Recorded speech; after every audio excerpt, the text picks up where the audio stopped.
Bonjour Simon. Bonjour Emmanuel. Alors excuse-moi, j'ai l'impression de m'être trompé d'endroit là parce que je venais visiter une ferme de production de spiruline. Et puis je me retrouve manifestement dans un centre de traitement de déchets. De traitement de déchets, tout à fait. C'est normal, la même ou... adresse, c'est le même, Et même comment ça? endroit. Mais pourquoi c'est bizarre comme truc? Les déchets sont notre énergie. Donc Ouais. en fait, ils sont déposés directement dans nos casiers. C'est-à-dire les casiers, c'est quoi? C'est des grandes surfaces dans lesquelles on met l'ensemble de nos déchets. où ils vont fermenter, c'est ça? Ils fermentent, tout à fait.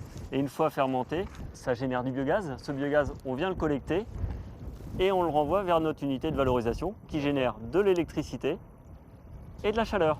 L'électricité, ça part sur le réseau EDF, Sur le réseau j'imagine. EDF, c'est revendu directement. Et la chaleur, ça Et sert la chaleur, à chauffer on les bassins. l'utilise en interne pour réchauffer les bassins et chauffer la serre. D'accord. Et la spiruline, comme vous connaissez, a besoin d'un petit peu de chaleur, surtout dans le Sud-Manche, pour pouvoir se développer convenablement.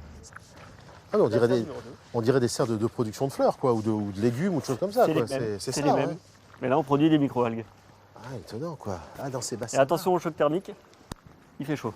Ah oui, effectivement, dites donc, il fait chaud, là. Il fait chaud, oui. C'est quoi la température, là? 27-30 degrés, oui. Ah oui, ça, c'est avec la verrière, quoi. Avec la verrière, Ah sous la ouais, serre. 30 degrés en Normandie, vous voyez? Ah. Emmanuel, je vous présente Agathe. Bonjour, responsable Agathe. de la culture. Bonjour.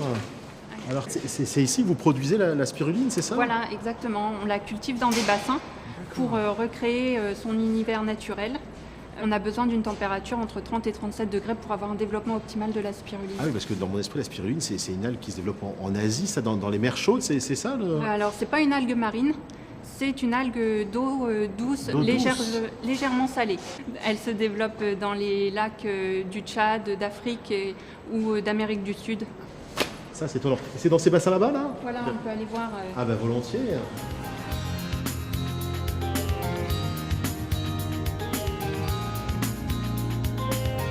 C'est vraiment... c'est vert très foncé, quoi, en fait. Hein. Voilà, à cette couleur-là, l'algue est prête à récolter. Mais au tout départ, là, pour ensemencer vos bassins, si je puis dire, l'algue, elle vient d'où? Alors, elle vient d'un pays tropical, de Madagascar. On l'a récupérée en milieu naturel Ouais. et on est parti de quelques litres de cette algue pour ensemencer d'abord un petit aquarium et puis au fur et à mesure on a dilué la culture pour arriver à des volumes plus conséquents.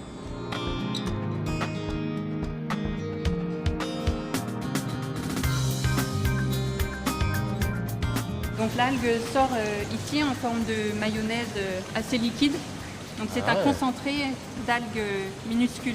La spiruline, elle sert à quoi? On m'a dit que c'était une sorte de complément alimentaire miracle, que c'était très bon pour la santé. C'est vrai? Oui, c'est totalement vrai. C'est l'aliment miracle du 21e siècle. C'est-à-dire Elle qu'il est- y a des vitamines, des protéines, des choses comme ça? Alors elle est très riche en protéines. C'est l'aliment le plus riche au monde en protéines. Plus que la viande. Ah oui, la viande est à peu près à 20% alors que la spiruline est à 65%.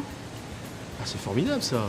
Sinon, des vitamines, des minéraux, Ouais. comme le calcium, le fer, elle est plus riche en calcium que le lait. C'est pour ça que l'OMS, l'Organisation mondiale de la santé, s'y intéresse de près et se dit que c'est vraiment quelque chose d'important, Voilà. notamment pour les pays où on a du mal à se nourrir, quoi, c'est ça? Oui, elle est utilisée pour lutter contre la malnutrition en Afrique.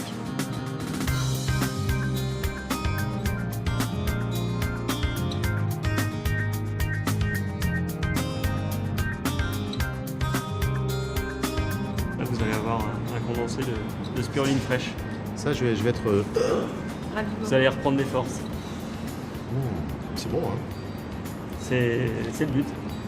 Là, Et j'ai mangé l'équivalent de 200 grammes de viande, c'est ça? en protéines, quasiment, oui. Mais je me suis laissé dire, Agathe, que cette spiruline, ça avait également des vertus presque médicales, quoi, thérapeutiques, c'est vrai? Voilà, consommer, c'est très bon de la consommer en cure Ouais. de 1 à 3 mois. Et pour le système cardiovasculaire, Ah ça ouais. limite les mauvaises graisses dans le corps, Ouais. le système immunitaire, Ouais. et puis c'est un aliment anti-âge. Bon, écoutez, j'en prends tout de suite, là, parce que si je vous dis que c'est anti-âge en plus, ça peut être pas rajeunir, mais ça ralentit un petit peu le vieillissement, c'est ça? Et vous en produisez, mais vous en consommez de la spiruline? Oui, j'aime bien en consommer tous les jours. Tous les jours? Ah ouais? Régulièrement, mais pas tous les jours. C'est ça. Parce que tous les deux ont quand même 84 ans, il faut le savoir. Donc le côté anti-âge, ça marche. Maintenant, de plus en plus de chefs l'utilisent dans leur restauration. Mais ce que je peux vous proposer, c'est directement d'aller la goûter à 2 pas, au Moulin de Jean, avec Jean-Marie L'Enfant, C'est un restaurant ici, là, qui est chef du restaurant Le Moulin de Jean. Eh bien, je vous suis avec plaisir.